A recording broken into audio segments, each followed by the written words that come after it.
well. No, there was nothing promised to me for doing this interview. Excellent. Yes, everything that I say at this interview will be the truth. I met Donald Trump at some parties I attend that I was working for Mr. Jeffrey Epstein. There was about 3 or 4 times that I had encounters with Donald Trump. I was 13.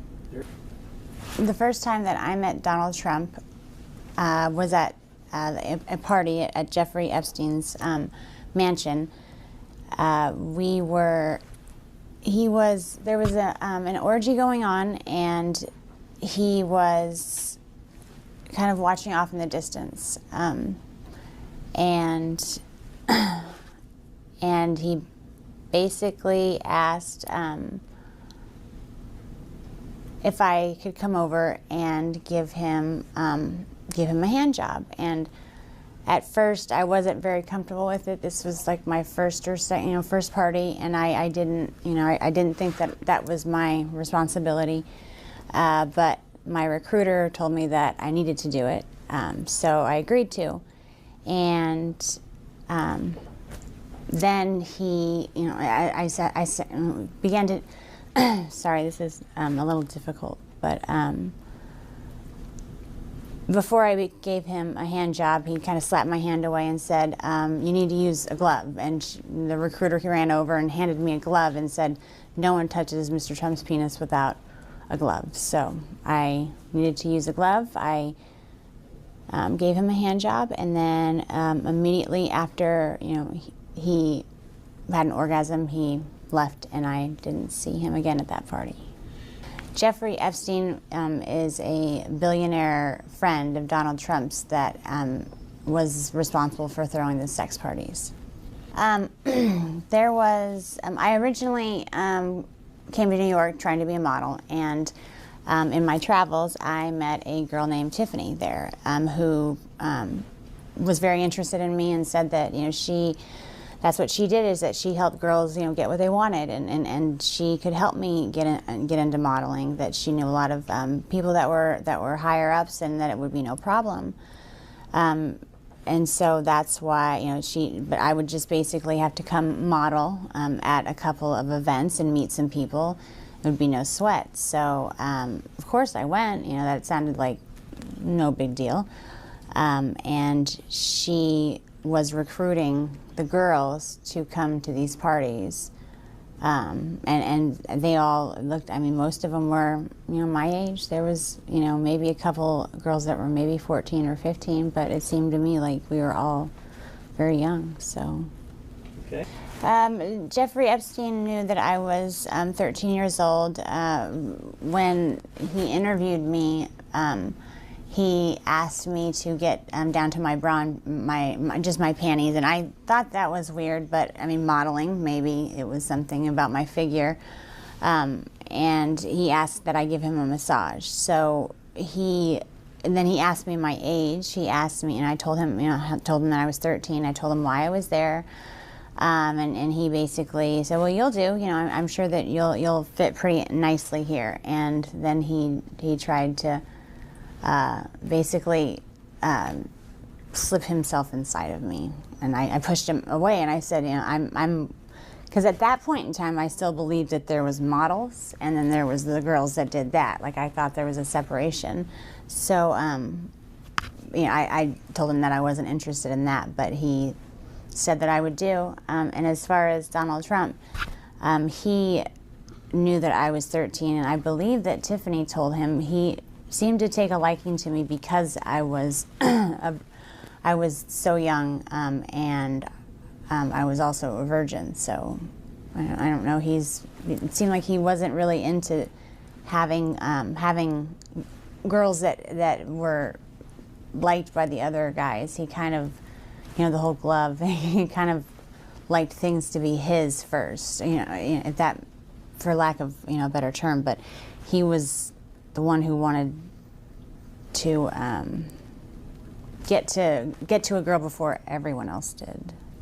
Donald Trump knew that I was 13 because the first night that I was there, Tiffany actually suggested that, you know, she had a whole bunch of different wigs, and I expressed interest in them. You know, I always told her that I would love to walk around with blue hair, and so I tried some on, and there was a blonde wig that she said that looked great on me. So I wore that wig, and Donald Trump had specifically asked about me because I remind him of his daughter, and she said, well, she's 13 as well. So he knew the first time that he saw me, but he took a liking to me because I look like his daughter. And the reason I'm coming out now is when it happened originally, I just wanted to forget about the whole incident. And when I saw that he was running for president, I felt that it was my responsibility to come out and tell our country what kind of man this person is. I don't think that he should even be the dog catcher, let alone running the greatest country in the world. After I met Tiffany at the bus station, she took me to, basically went to her house, her apartment, and got ready. I put on a blonde wig because it seemed fun to pretend to be someone different, but we went to the party that I was basically interviewing for, and Jeffrey Epstein was the one that was running the party. He had a quick meeting with everyone that was employed there, and then he had a private interview with me. The first time that I met Jeffrey Epstein, he did try to force himself inside of me without getting the go-ahead or anything, and then it was probably about the third or fourth party is when he basically forced, it was another massage, and it was basically like, it wasn't sex, but there was penetration, and I told him that I didn't want that, but he kind of got a little irritated. So I don't know, there was something about him that I guess I kind of held him, I held a lot of resentment towards him.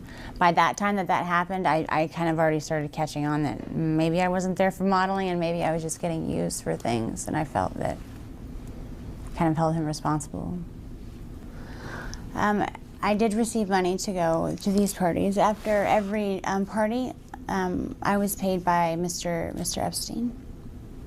There wasn't, out of all the girls that were there with me, most of them were 13, 14. I think the oldest one might have been 16, just turned 16.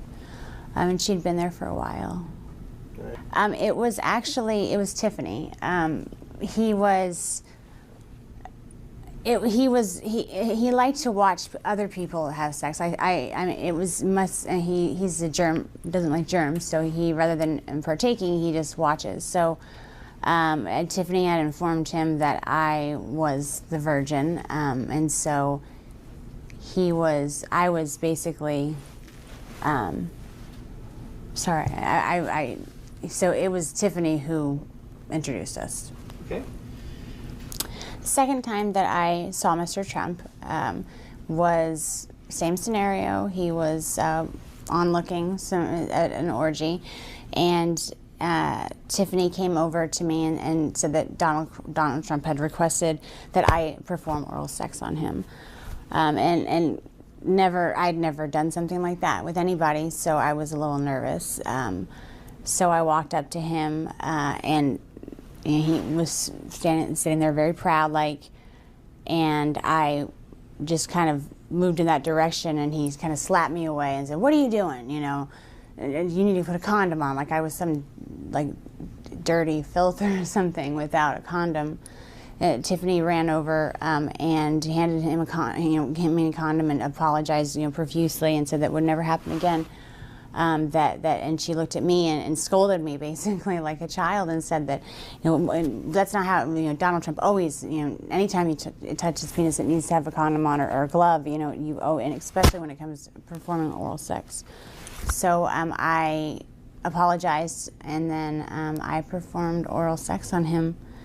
And once again, once he was done, he hopped up, and that's the last I saw of him at that party. It's like, once he's done, he's out. So. Okay. Okay. Sometimes before some of the things that I noticed that were weird with him was sometimes before the parties he would come over, and Jeffrey Epstein and himself would kind of banter back and forth, and he was Donald Trump was very racist. He said a lot of racist things. Like there was a lot of comments towards Mr. Epstein about being Jewish, and called him a Jew bastard, so that he was cheap, and there was some words I didn't even understand. Something about the shape of his penis being directly related to his mole, or I'm not too familiar with the the Jewish traditions, so, but I'm pretty sure that whatever he was saying wasn't very nice. Also referred to people of Hispanic or Hispanic name, they called them spics. That was around the first time that the World Trade Center had gotten the bombed in the 90s, and he was talking about the towel heads and how we would just be better off if we didn't let him in, or basically got rid of every single one that was already here. And I felt it made me really uncomfortable, really, really uncomfortable. He also loved to call black people niggers, and Arabic people he called sand niggers. The only time that he tried to give me some money was our last encounter together, where he acted out a rape fantasy. I was forced to give that money back because Jeffrey Epstein paid us after the party. So, but he just gave me the money. I don't even know why he gave it to me. Maybe to make me feel more cheap, but it was a pretty it was a rape fantasy to him, but I wasn't playing. So. There was those 2 times, and then there was after the next thing that Tiffany approached me with was that he had a fantasy where he walked in on his maids basically making out, and that it was some type of fantasy for him. So she asked. I was at that point. I was like, I don't want to be involved with anything that has to do with him. But she's like, you were just basically the other one. So there's nothing that you will have to do. Just don't, he's requesting you to be involved. So I reluctantly, I felt like I didn't have a choice there. But it was basically he's walking in, his 2 maids. I was one of the maids. I was the white maid. And there was a Spanish girl, Maria, who was the Hispanic maid. And we were making out, and he walks in and he gets really angry and threatens to call immigration on Maria if she doesn't come over and make things right and give him a blowjob. So while she is over there giving him a blowjob, I am just trying to, I'm supposed to look scared, like, oh no, and cleaning up things and pretending like I'm trying to go back to my job as a maid. And then he's being so rude to Maria. I felt so bad for her, even though I guess it just didn't seem like a fantasy. It didn't seem like it's the weirdest fantasy as far as that. He was threatening to call immigration on her, so that she didn't know how to. She wasn't even near going down to give him.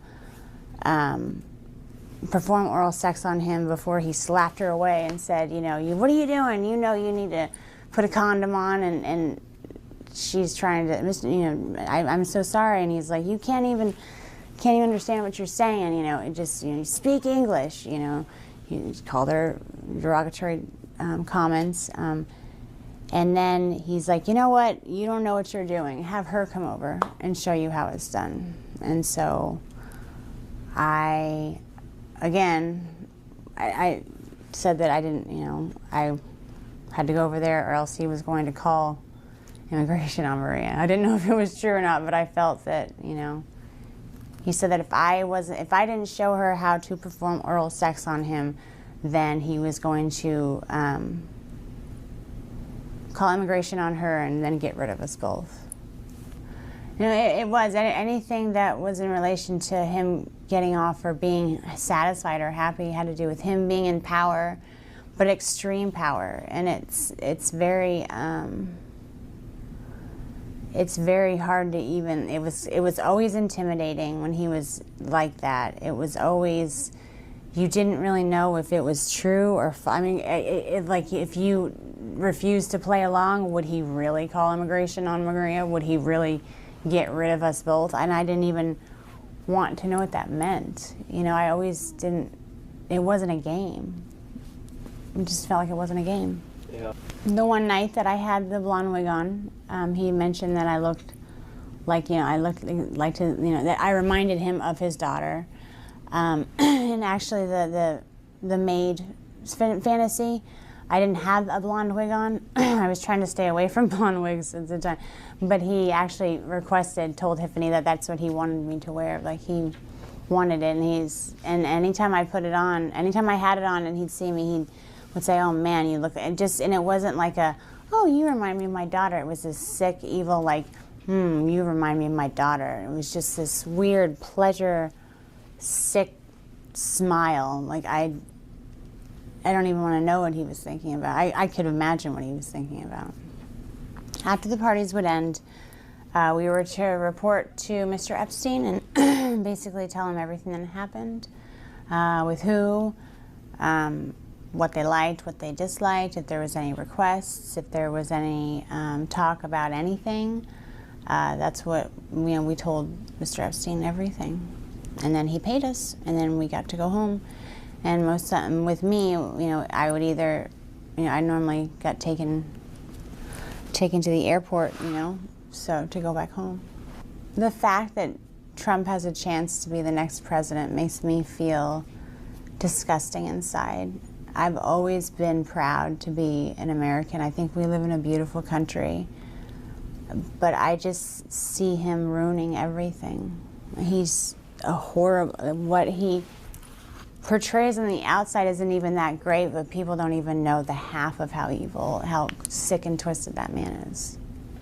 I have a friend that's been my friend ever since the school year that I stopped going, you know, the 8th grade. I confided her, and she knows all about it.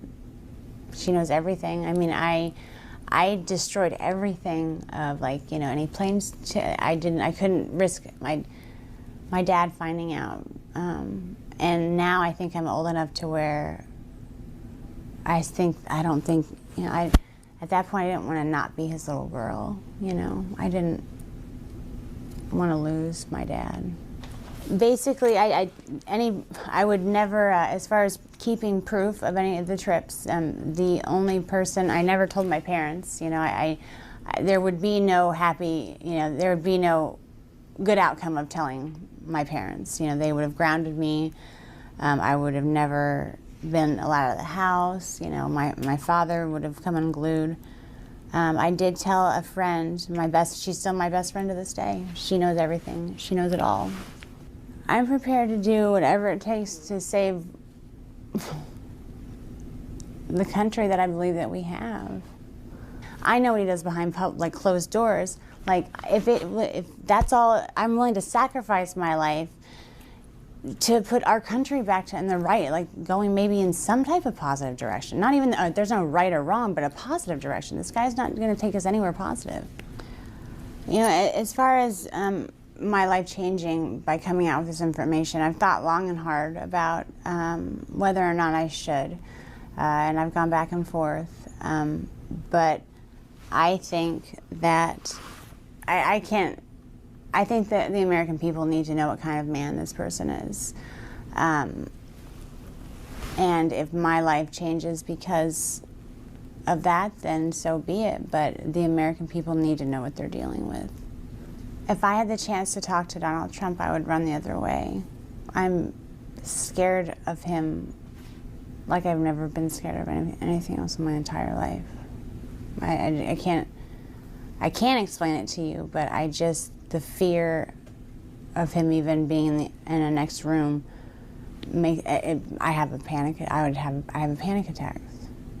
The last encounter that I had with Donald Trump, Tiffany approached me about a rape scene that was supposed to be played out, and I didn't like the sound of that at all. But Tiffany assured me that it wasn't going to be, if it was anything I wasn't comfortable with, we could stop. That she would be right there, and that it wouldn't get out of hand, and that it was a fantasy, like it wasn't really going to happen.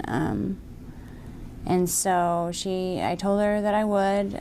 She basically, Tiffany was always nice to me. It wasn't that I trusted her, else and I wouldn't always trusted her or done what she asked me to. But she was there, and he came in, and I was basically tied to a bed with pantyhose, and he tied him, and they were so tight it hurt to even lay there. And I tried to say something, and it was like, he just, shut up, shut up, bitch. It was basically like he was being really, really rough, and I understand. It just didn't seem like a fantasy, and I started to get scared, and he was, basically ripping my clothes off, and I was actually I got freaked out. I told him that I didn't want to do this. I screamed over for Tiffany. She was like, Mr. Trump, and she's only, this is scaring her. And he's like, oh, you shut up too. He just turned into this animal. It was like a completely different person.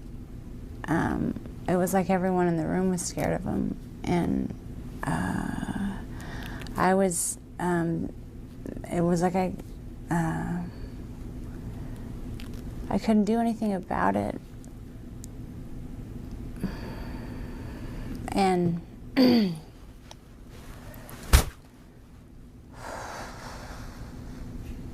he ripped off all my clothes, and he started to basically have sex with me, and I was screaming because I'd never had sex before. It was my first time, and Tiffany was yelling at him too. She was saying I was a virgin, and he told us to just shut the fuck up, and just basically took my virginity while I was crying and telling him to stop, and that's basically begging for him to just stop. And Tiffany didn't know what else to do either. No one was there to help us, or me. And so after the fact, he basically finishes it. It didn't take that long at all.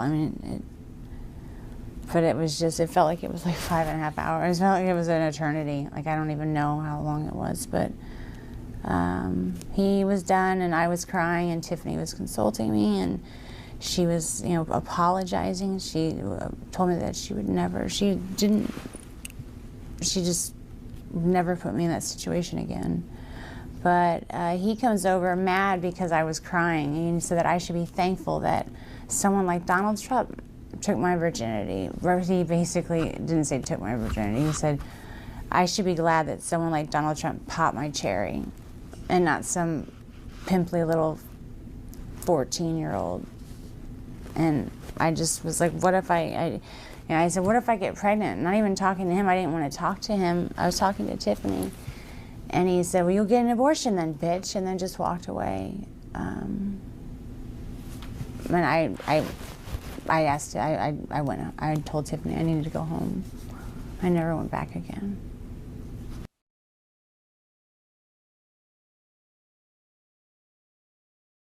I guess it's for you to decide,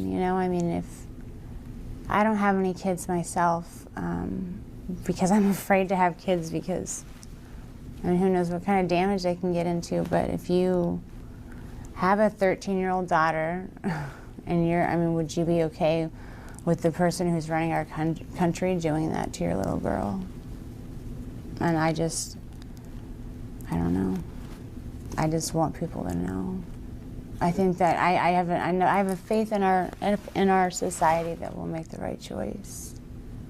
He seemed to be taking great pleasure in like dominance and control, and just the more I screamed, the more I got scared, the more he was enraged and like enraged with power, and it was like he was just charged with it. It was scary. My experience with Donald Trump has made it to where I can't be in a healthy relationship, much less I can't be in a relationship without myself sabotaging it. I don't do well. I've been in a couple of relationships. I mean, they're never of interest to me normally, but one in particular that was he was a wonderful man, and I completely, knowing I had like subconsciously, I couldn't even control myself. It was like I had to get him out of my life because, you know, I don't know why. It was like anytime anyone loves me, I don't feel worth it, or, you know,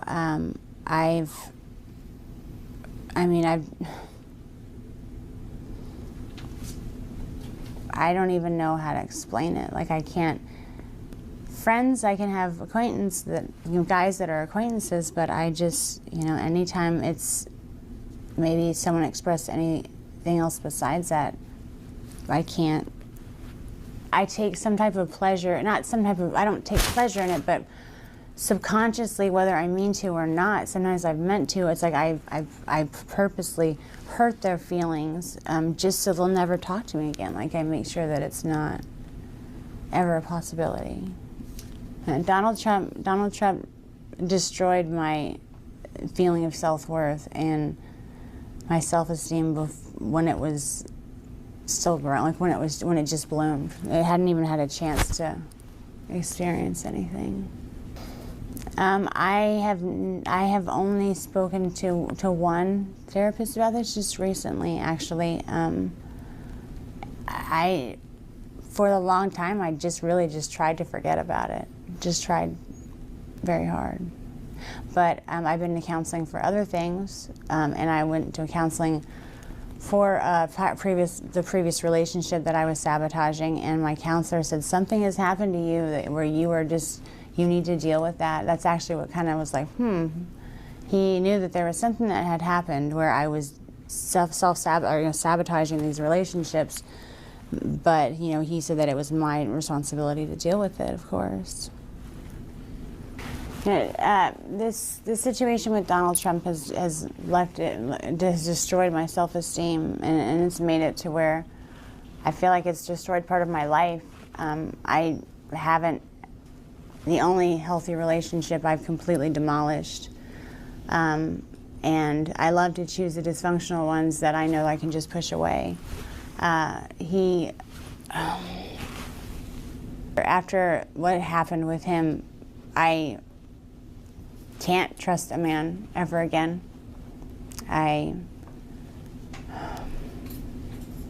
Thinking about it just makes me sick to my stomach. So when something so traumatic happens to someone that's so young, you never ever really get over it.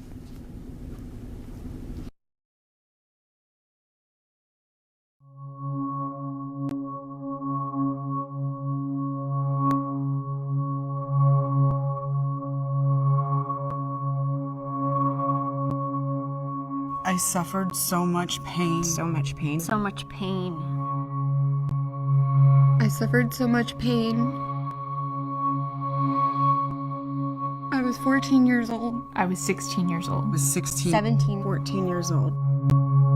This is me. This was me. This is me. When I met Jeffrey Epstein. This is me when I met Jeffrey Epstein.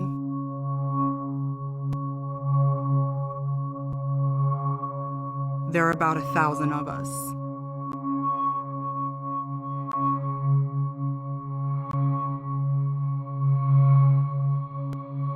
It's time to bring the secrets out of the shadows. It's time to shine a light into the darkness.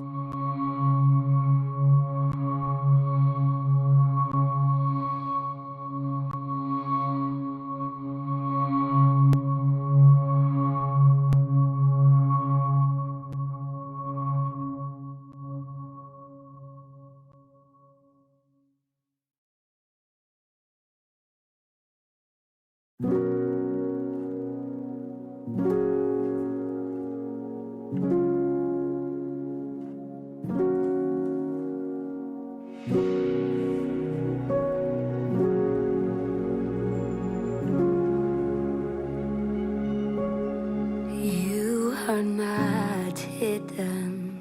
There's never been a moment you were forgotten.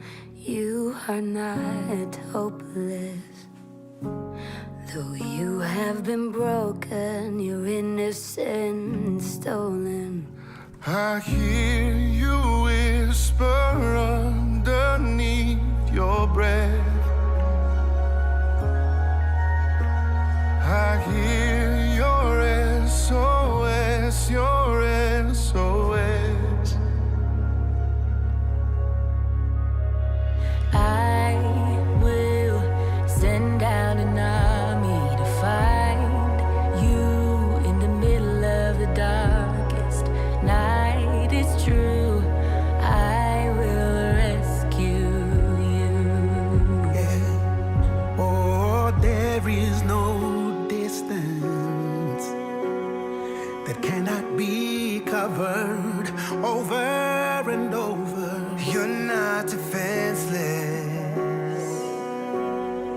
I'll be your shelter, I'll be your armor. Oh, I hear you whisper underneath your breath. I hear your SOS, your SOS.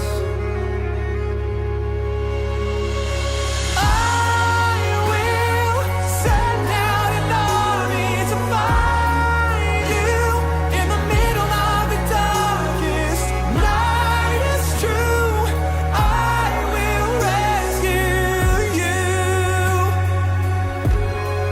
Oh, I will never stop marching to reach you in the middle of the hardest fight. It's true, I will rescue you. I hear the whispers underneath your breath. I hear your SOS, your SOS.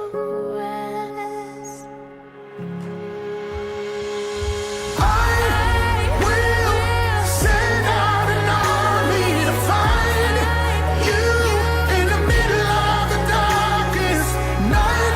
It's true, I will rescue you. I will never stop marching to reach you in the middle of the hardest fight. It's true, I will rescue you.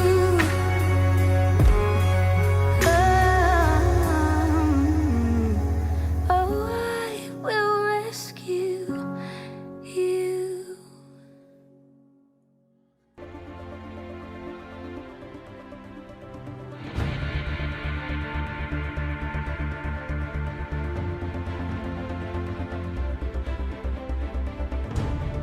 受け継がれゆく意志、時代のうねり、人の夢。自由の答えを求める限り、それらは決してとどまることはない。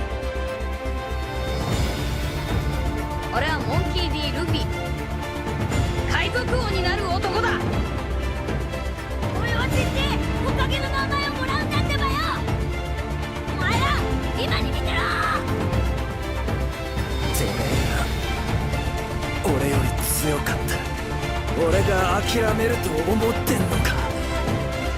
別に勝てるつもりで戦ってるわけじゃねえよ。勝たなきゃいけねえから戦ってんだ。ほら、時代の残党だ。新時代に俺の乗り込む船はねえ。あいつは弱点だらけ、落ちこぼれだった。それを己の力で克服し、おかげで新しい時代かけてきた。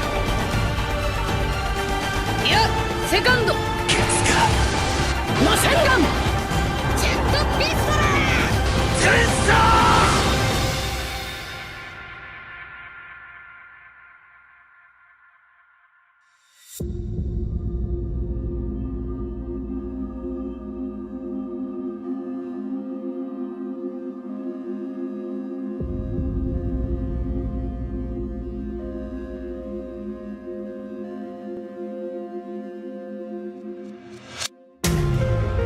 じゃあ君はどういうヒーローになりたい？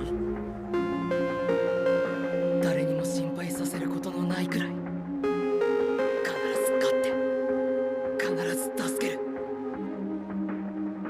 最高のヒーロー。俺たちみたいな捨て子で貧しい奴らは夢なんて見ちゃいけないんだよ。天然記念物だ。魔法使えないなんてこの国であいつだけだろうからな。貧しかろうが捨て子だろうが、誰だってこの世ですごくなれるって、何でもできるって、これだけは譲れねえ。魔法騎士団に入って魔法帝になれ。俺、鬼殺隊でどうかはわからないけど、必ずネズコを人間に戻してみせます。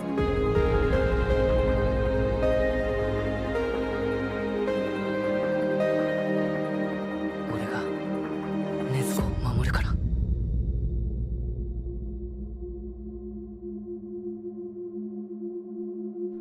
みんなで笑って暮らせる世の中にしたいです。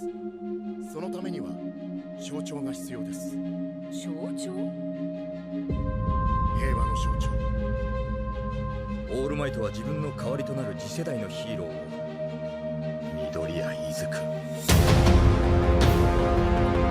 こっから後ろには絶対行かせないから走れ走れ。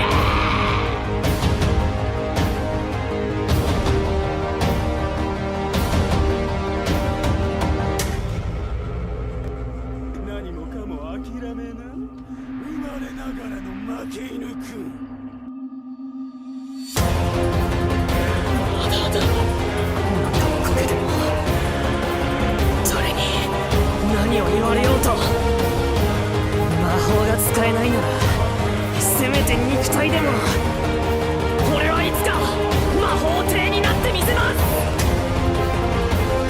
俺は鬼殺隊階級水のと鎌野炭治郎だ。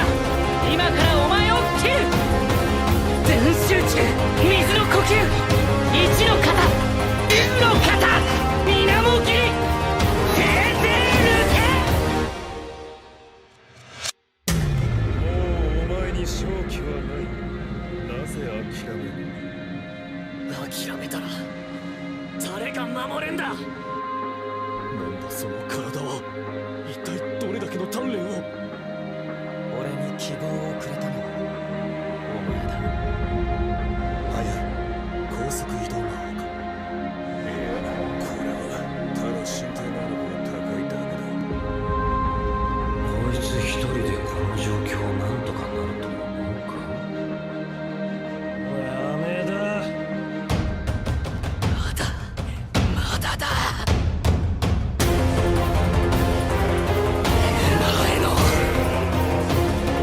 小さな女の子一人救えないで。助ける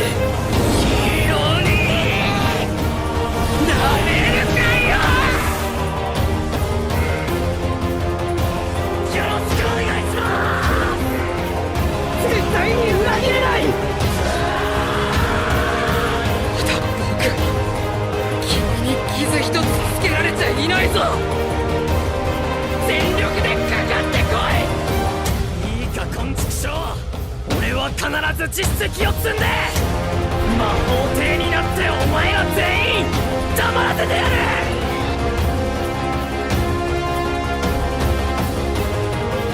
俺はまだ死なねえ。仲間に生きて帰る約束をした。この神神だ。進む。男ならここに生まれた。進む以外の道などない。